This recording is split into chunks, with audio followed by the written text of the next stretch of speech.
I am Savvy Mike, and this is I Am Savvy Mike TV. And if you don't know, yesterday morning, Kid Cudi took the stand and testified at the Diddy trial. Now, he had a lot of interesting things to say, and while I'm not a news journalist, never said I was, never will say I am, I'm going to let the real journalists do their job. So after we play this clip of his 30-second clip of Kid Cudi, um, you know, reacting after he walked out of the trial to testify, we're going to get into the nitty gritty of it all. We're going to let Lauren LaRosa detail us what happened in the trial. Lauren LaRosa is a trusted source over here at I Am Savvy Mike TV.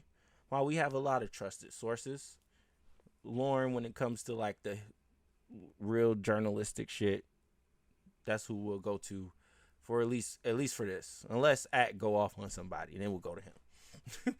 But if that doesn't happen, we'll just stick with Lauren. Because like I said, I think number one woman in hip hop media right now is Lauren LaRosa. That's my 2 cents, and she proves it every day, in my opinion. Anyways, let's get into it. So we're gonna hear this, and then we're gonna hear what she has to say and her reaction and detailing everything that Kid Cudi said on the stand. Because if you don't know, from what I've been seeing, at least the headlines of it all, apparently he might have threw Cassie under the bus. he probably did throw Cassie under the bus, which is crazy.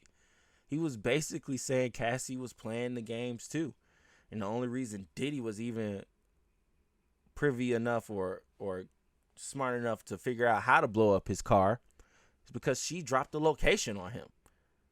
That's crazy. That's crazy and very interesting when you think about it. Anyways, let's listen to Kid Cudi. Hey guys, so I just want to say, man, I've been seeing all the love and support, and I just want to say thank you so much, man. People been hitting me up the past week, just checking in, and even today, and it really means a lot to me, man. You guys are the best. I love y'all. This is a stressful situation. I'm glad it's behind me, and yeah, I love y'all, man. Big love.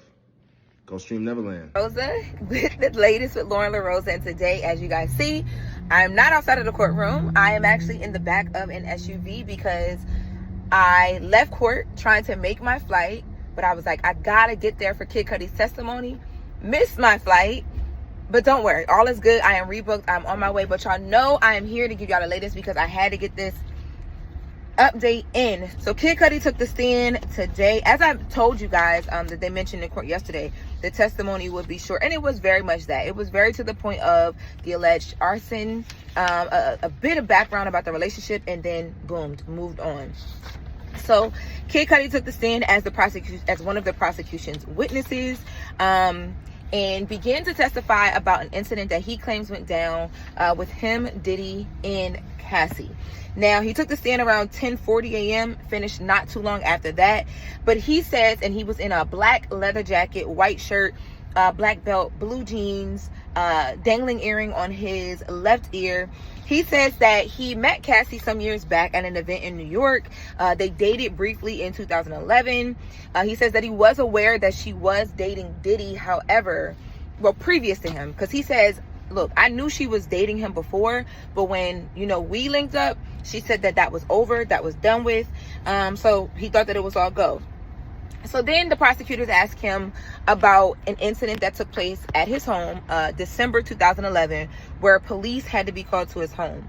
And they asked him, what was the incident? He says, someone broke into my house. Now, we have heard about this alleged arson incident for a very long time, through civil lawsuits, through the indictments. But this was the first time I heard about the home break-in, the alleged home break-in that he is also trying to connect to Diddy. So he says that somebody broke into his home, so police had to be called to his house. He said he got a phone call at like 5 or 6 a.m. From Cassie, and she was, very upset, and he could tell that she was very shaken. So he didn't know what was going on, but as they're on the phone, he says that Cassie says to him that Diddy had allegedly found out about them. And he's like, I was confused because at that point, I really thought that she was no longer dealing with Diddy. So when he said that, I already knew where this was going. I asked her, like, found out about us, like, what you mean? And she explained that, you know, whatever the situation was, that he found out about them, and, you know, basically he needed to come and pick her up. So the prosecutors say, okay, well, when she said found out about us, what did you understand that to mean? And he said that he understood that to mean that Diddy had found out that they were dating. So then he said, you know, even though he was confused because he thought that her and Diddy was done, because of how scared she sounded on the phone, especially because she was mentioning too that, like, Diddy had said that he was going to go to Kid Cudi's house and all these things allegedly. He was like, all right, I just want to go pick her up and make sure she was safe. Specifically, he said that she sounded stressed, nervous, and scared. So he says he went and picked her up. He took her to the Sunset Marquee. The prosecutors asked him, okay, well, why did you go to the Sunset Marquee? So he's like, you know, no reason, but the fact that that's just a hotel that I used to frequent in LA. And they're like, well, why did you go to a hotel? And he says, well, I took her to a hotel because I figured that would be safe. And they're like, what do you mean that would be safe? And he said that he alleged that Cassie explained that Diddy was really, really upset, that Diddy planned to go to his home, and he had already known the background info, or some background info, of the domestic violence that Cassie was experiencing, because he says Cassie had actually come out and told him that Diddy would get physical with her. So he was like, you know, I was just nervous for her. So he got her to the Sunset Marquee. They introduced Capricorn Clark again, who has been coming up in court almost every single day at this point. And Kid Cudi, so they asked Kid Cudi who was Capricorn Clark. So he's like, oh, that was a friend of Cassie's. So then they show a photo to him to identify her. They're like, okay, is this Capricorn Clark? And he's like, yes. So they bring the photo up. They show the jurors and all of us the photo. So he's like, you know, they would all hang out a lot because she was a good friend of Cassie's. So the day that all of this happened, Capricorn Clark and him ended up on the phone. Capricorn Clark and Cudi ended up on the phone. The prosecutors asked him, like, okay, well, normally when you talk to Capricorn Clark, how is it? He was like, oh, normally it's on speakerphone. And she was like, but what's her, like, demeanor? And he was like, you know, normally, like, just regular. Like, she's on speakerphone. You know, me, her, and Cassie are talking. And they say the day that all of this happened, that Diddy found out about all this stuff, and, you know, the alleged break-in and cops coming into your home, then that time when all of this happened, how did her demeanor sound? And he said that she answered the phone, and Capricorn Clark allegedly sounded very scared. He described it as Capricorn Clark being on the verge of tears. He says that while she was on the phone, Capricorn Clark told Kid Cudi that she was allegedly forced to go with Diddy. She was forced into a car to go with Diddy to Kid Cudi's house, and that Diddy was going to be at his house when he arrived there. Prosecutors had asked Kid Cudi, like, well, how did Diddy even know where to go? How did he know where your house was at? And he said Cassie gave him my address. So he says after he talked to Capricorn Clark, he then got in the car and went to his house. Like, he wasn't ducking no smoke. He got in the car, went to his house, and he said at the time he was living in the Hollywood Hills, and that there was two gates. So, like, when you came to the house, there was one gate, and then you go in, and there's like you know, the entrance to the actual home. So he says that was about like a 15-minute drive from the Sunset Marquee to his house. So he's driving. While he's driving, he says he had Diddy's number, and he called Diddy allegedly. And he had Diddy's number just from, you know, just from around, right? They're both music artists. So he called Diddy, and he's like, and this was so funny. He was actually like, so he was very like to the point. Like, y'all know Kid Cudi's like personality. If not, he's very like to the point. Like, Kid Cudi is Kid Cudi. But he was like, I'm gonna be candid. And the prosecutors was like, okay. Because they were asking him, well, what did you say when you allegedly called Diddy? He said, I'm gonna be candid. I said, hey, motherfucker, you at my house? And Diddy said, I just want to talk to you. And Kid Cudi said, well, I'm on my way right now. And Diddy said, okay, I'm here waiting on you, allegedly. So Diddy, he says his voice was calm the whole time on the phone. It was a very calm demeanor. And Kid Cudi was telling the prosecutors, like, you know, because they asked him, like, did you have cameras out front of your house? And he's like, I did have cameras. But he alleges that when he got to his home, he realized that the cameras they normally angled down to the door, to the front door. And he realized that when he got to his house, the cameras were angling away from the door. So they didn't capture anything. Basically, he was alleging that this was done because of whoever went into his home. And he alleges that Diddy was who went into his home. So he said when he got into his home, there were like some gifts that he had brought for his family from Chanel. So that stuff was opened. He said that his dog was allegedly locked up in a bathroom. And that was weird because he normally lets his dog roam all over the house. Like, he never locks his dog in the bathroom. Now the prosecutors asked, well, you know, after this incident, how was your dog? Like, how did your dog act? And he said, well, after this incident, my dog was like very jittery, very on edge all the time. So if I'm hearing this right, Diddy had broke into Kid Cudi's house and locked his dog in the fucking bathroom. Like, shut up, bitch. Get in there. I'm Diddy. I'm looking for shit. Diddy's funny. Diddy is hilarious. Look, he stood on 10 for Cassie. Now, I don't know if he was standing on 10 because he loved her or because he saw her as an object, but he stood on 10. He was like, "Oh, you dating Kid Cudi? Kid Cudi. I'm about to walk in this nigga house like it's nothing. Tell my bodyguards to turn the cameras and we're going to get busy." Damn, Diddy was moving like a mob boss. I don't know if it's enough to give him a RICO. I mean, when you have money and fame and access to people, you know, how would you act if you found out your girl was cheating on you with Kid Cudi? Like, this is just his way of being an asshole. And, you know, nobody truly got hurt. I mean, a car blew up, but, you know, nobody truly got hurt. It ain't like he was papoose and knocked him out. So now Kid Cudi leaves his home. He gets in his car. He's calling Diddy, allegedly, and he says Diddy answers. And Kid Cudi was asking him, like, yo, where you at? Diddy keeps saying to him, I'm on my way. I'm on my way. Like, Diddy is telling him, allegedly, he's on his way to his home. And Kid Cudi hangs up and he's like, you know, I took a second and I thought about it because I started thinking to myself, I don't know who he's with. I don't know what he has on him. I don't know his intentions. I don't know anything. So it doesn't make any sense for me to try and find him right now. Decided to just chill. He went back to his house and then he called police again. Now, when he called police, he did make a report for the break-in. And he said he saw Cassie after all of this, and that she was stressed out. Now we move on, right? So now Christmas comes along. So after all of this, Cassie and Kid Cudi head to Cassie's parents' home. Not too shortly after this, head to Cassie's parents' home in Connecticut. Now, we've heard about this visit to Cassie's parents' home in Connecticut multiple times. We've heard about it from Cassie, from her point of view. We've heard about it from Cassie's mother as well, briefly.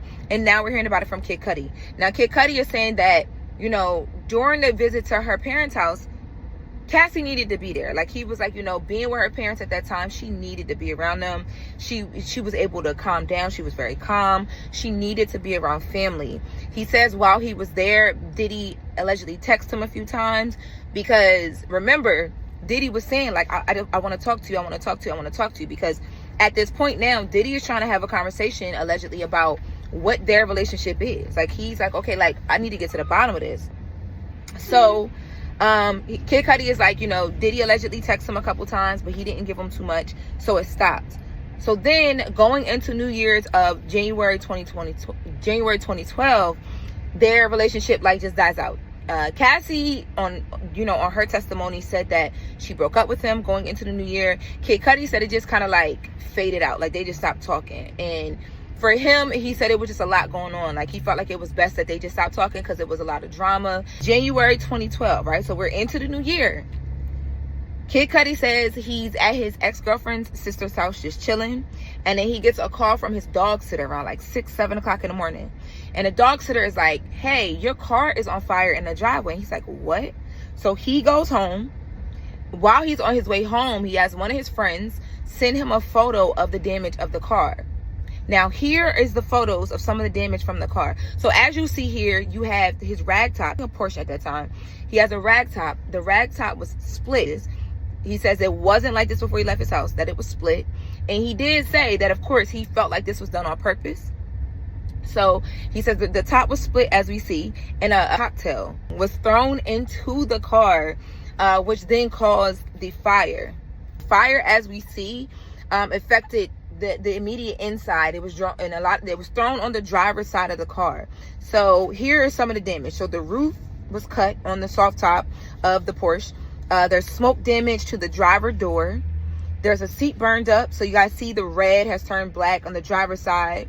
Kid Cudi said that when he got back home to his house, the cops were at his house when he arrived. And the cops had, verified that the cocktail had been thrown into his car, which caused the fire. And that they actually showed it to him. Now, when they asked him who he thought was responsible, he of course said that he felt like it was intentional.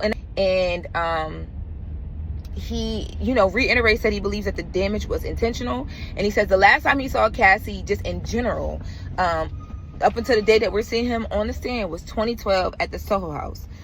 Now, he then goes into this meeting that we've been hearing a lot about. So Cassie had testified that Diddy was still upset, allegedly, and wanted to sit down with her and Kid Cudi. So they sat down at a restaurant.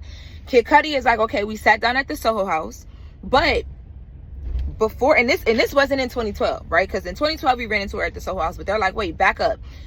You were at the Soho house another time, and you ran into Cassie. Can you talk to us about that meeting? So he's like, it was the next day after the car on fire incident. He had reached out to Diddy because at this point he says he was just tired of all of the drama. He was like, by the time it got to the car being set on fire, he's like, yo, this is too much. We just need to talk. So he reached out to Diddy. They met up at the Soho house. He reached out, his manager actually reached out to D-Rock, who we know has been identified as Diddy's security. So they meet up. He says, he alleges when he comes in the room, they met in a conference room in one of the Soho houses in LA. But he says that those conference rooms are not there anymore. But he comes in and he said Diddy is standing allegedly at the window. There's a huge window on one side of the room. Diddy is standing at the window with his hands behind his back, like he was like a superhero, like a Marvel supervillain. That's how he described it. Everybody in the courtroom, of course, started laughing. So then they start having a conversation. And he says, from the conversation, the alleged conversation, he was able to take away that Diddy felt away because they were homies at one point. And Kid Cudi is like, well, I thought it was all fair game because I had been told that y'all were no longer together, that y'all had broken up, because that's what Cassie had told me. So then he says, into that conversation, Cassie arrives into the meeting, and Kid Cudi, of course, he's like, yo, I was upset because basically the story was spun to me completely different. And, she was a little upset as well, but she was explaining how they met, how they fell in love. And again, Kid Cudi keeps mentioning that Diddy's demeanor allegedly was really calm throughout all of this stuff. He said that his demeanor was calm during the meeting to the point where it was almost eerie a little bit. So then he says at the end of the conversation, Kid Cudi is like, he stood up. He allegedly goes to shake Diddy's hand because at this point now that they had the conversation, it's like, all right, whatever, we moving on. And Kid Cudi's like, well, what about my car? Allegedly. And Diddy is like, I don't know what you're talking about. He says a few years later, he saw Diddy at the Soho house again. Diddy was with his daughter, one of his daughters, and he came up to him and just apologized and was like, yo, man, I'm sorry for all that drama and blah, blah, blah, blah, blah, all those things. And then the prosecution rushed. So Brian Steele comes on cross. The minute that they announced that Brian Steele is, because they say oh, Brian Steele coming up for the defense, or however they announce it. The minute they announced that, all of us in the courtroom were like, oh, shoot. Because Brian Steele get busy. So Brian Steele comes up and he is asking questions instantly, right? He's like, okay, let's point to the fact that there were fingerprints and DNA took from the car, correct? And Kid Cudi's like, correct. And he's like, Brian instantly points to the fact that there were allegedly findings that these DNA, and all that stuff pointed back to a woman. So now we're all like, wait, what? They objected it. He tried to ask it a bunch of different ways, and it just was a mess. So we didn't really get too far on that. But Kid Cudi did say that he tried to stay in contact with the police so he could figure out, more from the investigation and the information from the investigation. But he had never gotten anything. He never got any more information. Then Kid Cudi goes into having the conversation about, with Brian Steele, just establishing his career and all of the things. And he's like, just making a point to let it be known that both of them were major music artists at the time, around 2012. And he talks about the tour that Kid Cudi was on. But then he makes a point where I'm like, I get what they're trying to do, but I don't know how this is going to fare for the defense.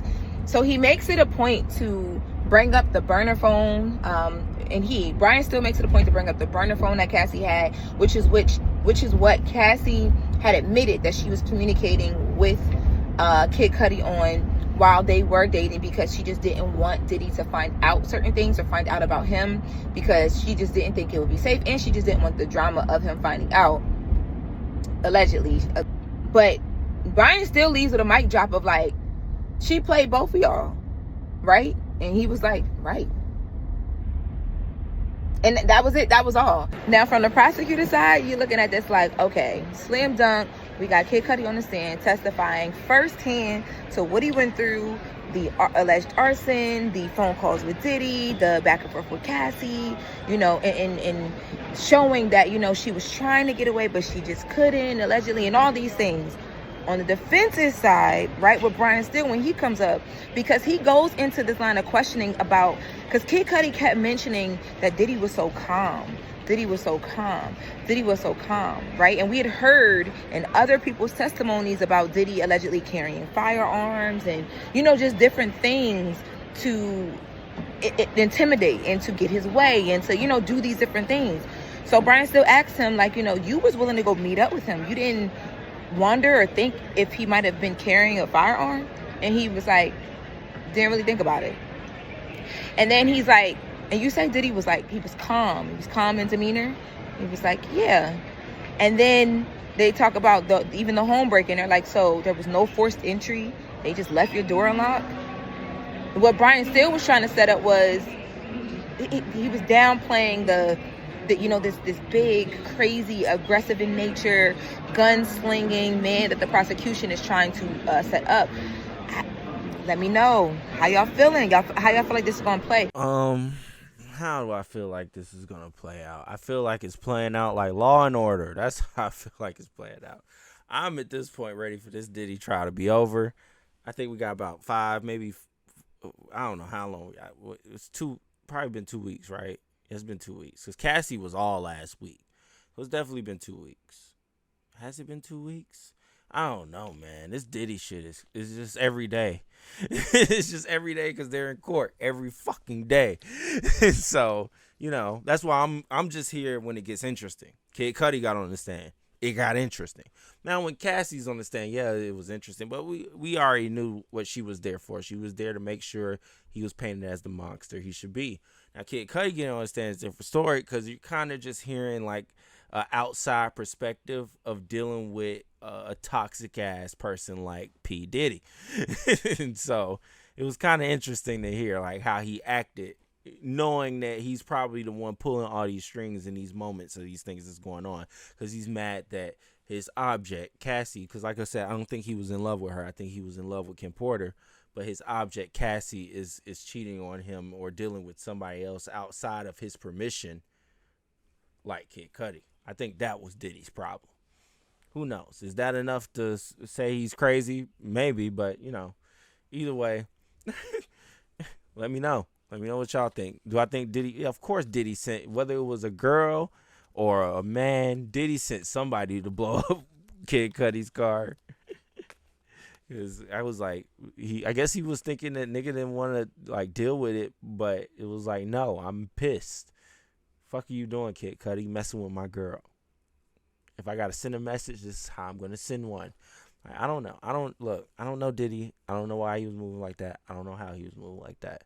All I know is he got a lot of money, and he got a lot of money and access to move like that if he wants to. Anyways, let me know what y'all think in the comments below. I am Savvy Mike in this. So I am Savvy Mike TV. Shout out to Lauren LaRosa as well. I will link her channel in the description. If you want to go check it out, subscribe to her. Like I said, I think she does an amazing job on The Breakfast Club and outside of that. Anyways, peace.